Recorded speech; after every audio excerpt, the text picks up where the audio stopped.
I grew up in a home, without a dad or granddad around. And I had a great mom and a great grandmother. And in my mid-20s, I looked to a lot of other, I began kind of projecting fatherlessness on other men, so pastors or coaches or something.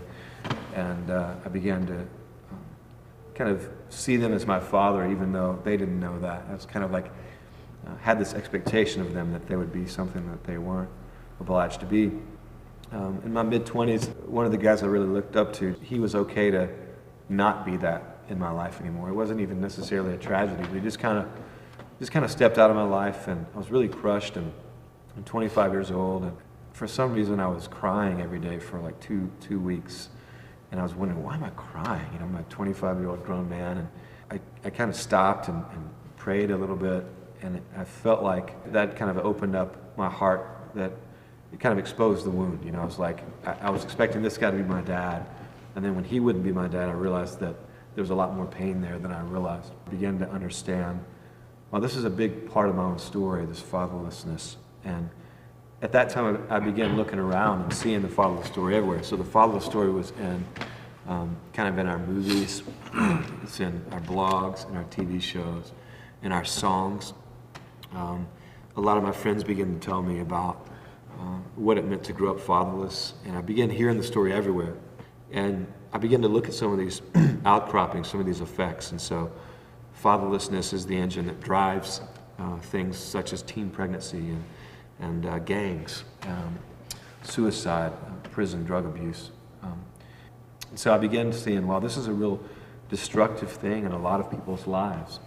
Fatherlessness is something that we really need to speak to. I think the thing that stands out most significantly to me is the idea of relationship and the significance of relationship, and that when the relationship of father and mother is fractured, then it strikes me, particularly meeting with a lot of women, that it's difficult to then form healthy relationships after that.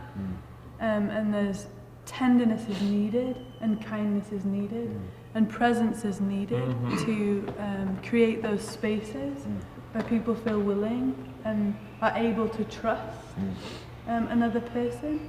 And so I think what I feel most strongly about is the need to be places of tenderness, or the need to be places of presence where others can begin to learn trust again, or to begin to learn that not all human relationships are fractured, even if the places where they should have been the safest, not perfect, no family unit is perfect, but where it should have been the safest, where there shouldn't have been abandonment, where there should have been presence, that isn't how a relationship has to be. And so inviting people into a relationship, I think that's the thing that strikes me the most.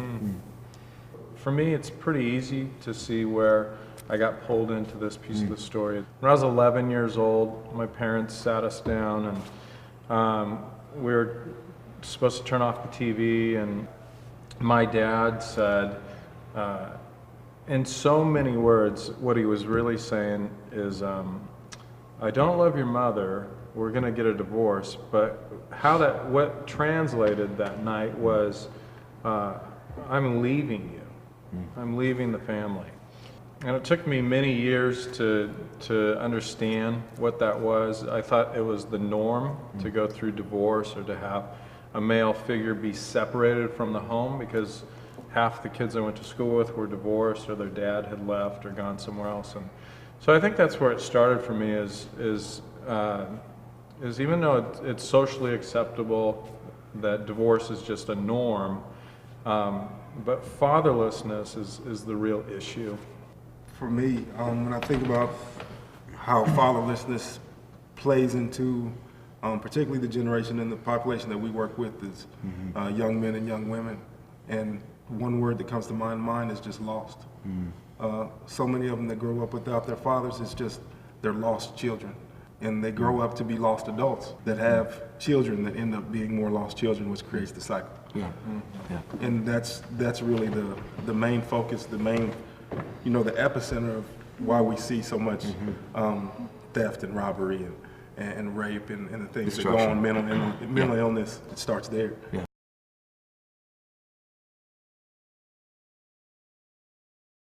What does it mean for a mentor to love a mentee? It's a different kind of relationship, but at the same time, there are some things that we can take from that. One of the first ways that we love our mentees is by showing up, just a simple presence. You know, like you said, the word presence. Just simply being there shows your love and your compassion. Just not vocally sometimes, not physically sometimes, just there. Just, I'm here when you need me. If you call, I'm here. If you're at a basketball game and nobody's ever came to your game before, I will be there rooting for you in the stands. For me, that's something that I grew up with. My mother and father, they traveled to all my brothers and sisters' sports games. And sometimes they would go to Oklahoma on a weekend and have to be in Nebraska the next weekend to see me play. But they were there. I knew that I could count on them. I knew that when I looked up in the stands that they were there to cheer me on. And so many of these kids have never had that, have never been able to turn on the lights at night and mom or dad is there. You know, they're alone and, you know, they're coming out of that darkness trying to find the light, but there's nobody there to actually show them what that light really looks like, really feels like. So the presence of just being there and having that person that you know without a doubt is going to be there. Is going to be there. If I call, there's always the saying, you know, he may not come when you want him, but he's always on time. Yeah. That's the first step. To get their trust, you have to be there first. Yes. Well, and I think, Steve, when you were talking about just showing up at the game, where there's been absence, I think sometimes we create these lofty ideologies about what stepping into that space means. But I think even for myself, I remember my internal, like, wanting to hide. You have this sense of distrust or skepticism about somebody out there, and there was this woman in my life who was significant because she didn't press me. Like, she didn't ask me questions. Very discerning woman. She was a nun. Very, very discerning woman, and she knew that I didn't want to be known, that I didn't want to be seen, that I wanted to stay hidden, and she let me. And so we would just sit at the table, and sometimes it would be silence, because she knew I didn't want to say anything to her. Or sometimes she would just talk about a book that she was reading. Or It's not like she came under the table, like she pulled me out and she was like, I'm here and I'm going to pull you out and I'm going to love you, because that would have smothered me. She just kind of sat with me and had dinner with me and told me about books that she was reading, or she'd ask me about the weather. And it wasn't this intimidating. She let that presence be a slow presence, a place where I could begin to trust in her, or to begin to trust that she wasn't this controlling woman who needed to, you know, protect me or love me or give me something that I didn't know that I yet wanted from her. It was over time that I was able to be like, okay, for 2 years you've been at this table with me, like having this lunch, not prying me, not pressing me. So I think sometimes we can create these lofty ideas about what that is, but it could just be, yeah, for 2 years you show up at the game, or you go out and have a Slurpee, and it doesn't seem like you're getting to the nuts and bolts of anything, but you're building that trust that has been so significantly fractured. Showing up is the first part of loving in a mentoring relationship. It's really the first and kind of the primary big deal, the biggest deal. But we also talk about giving. So we love by showing up. We also love by giving. What do we give them? I think sometimes we give them a no. Like, I think the picture often is that when people are broken, that you meet their need. Sometimes the strongest things that I've been able to offer another person is my no, or that I don't have that to give you, that I have limitation, and in my limitation I can't always meet your need, and that ends up actually being really empowering. Oftentimes the sense of control or a need for control, when you've been so out of control in your life, particularly not having father figures or even mother figures, this sense of I'm totally out of control, so I need to bring in the control, and I actually sometimes want to give you all the control. And when you don't take that sort of control, you don't posture yourself like you can make everything okay for another person. That's good. again, I always use the word expanding, but it's this place where someone settles into their own limitation. When you mirror back your limitation, there comes an understanding that it's okay to have limitation. It's okay to say no. And then even just in that moment of dealing with disappointment, I understand that you're disappointed. And then what do we do with disappointment? Instead of always trying not to disappoint, whether it's a kid or another person, it's now let's talk about that disappointment. Let's talk about that fear of disappointment. Let's talk about what it means to relate healthily with one another. And I think the importance in that is having your own sense of knowing yourself well enough to know what it is you do have to offer, knowing your limitations, not kind of believing that you are bigger than you are, and in that being able to give what you can and know that you can maneuver through with somebody else relationally, fear, disappointment, regret, pain, and all of those things that will be very ripe and present in the other person. Mentoring isn't just for the mentee, but when you start to walk into mutual love and you start to build trust and components like vulnerability come up, you'll find out that God has an agenda for you as well. And so that's another piece of the adventure of mentoring, is to go, what is God going to confront you with in a beautiful way? Authority figures are kind of rotating in and out of their life. And so when you show up, again, it's an anchor point. It's saying, I'm with you, I'm with you, I'm with you. A lot of times a fatherless kid, it's like their life is a revolving door of all these authority figures. And so there's Tony that sleeps on their couch one week, and the next week Tony's gone, and then there's some other guy, and then maybe they know their dad, maybe he's in prison. But these authority figures are kind of rotating in and out of their life. And so when you show up, again, it's an anchor point. It's saying, I'm with you, I'm with you, I'm with you.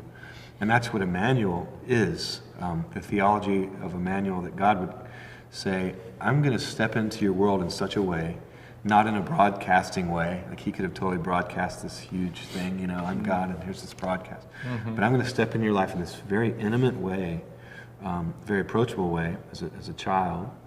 And that says to humanity that humanity, hey, I am with you, I'm with you.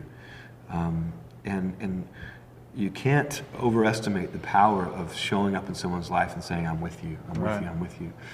It sounds almost too simple to be significant, but at the very core of it, I think it's the most elemental piece of all of us as humanity. We live in a generation that's saying, where are you? Where are you? Where have you been? Where have you been? And so to step into someone's life in a way that says, I am here, I'm with you, I'm present in your life, makes a radical and significant change.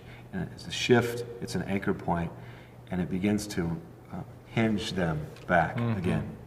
There's a boy that showed up on my doorstep 7 years ago, asking those questions, having that groan, and wondering who would step into that presence. And to be honest with you, I moved right by him, and I walked right by him for months as he was playing with my children, but he was a fatherless child that was asking those questions. And I thought, I have nothing in common with this child, but when I began to recognize who he was, that God placed him in my presence. It wasn't even that I had to go seek his presence, but God brought him to me to see past my 7 children and to see that there was still room at the table. There was still room in the house. There was still room in my life. And then to see, how do I become like him? This is a kid who would carry around huge Slurpees from 7-Eleven, have a million video games. Stevie had this afro that was like this big, and there was stuff in it. I mean, there was like, you were like, you're messy, you're sticky, you've got issues. And I don't know if I can become like that. And the truth is nowhere did Christ say, you've got issues, you're sticky, you're stinky, you're hard to deal with. And so it's a courageous presence by stepping into it. Not always having the right words, not always having the right things.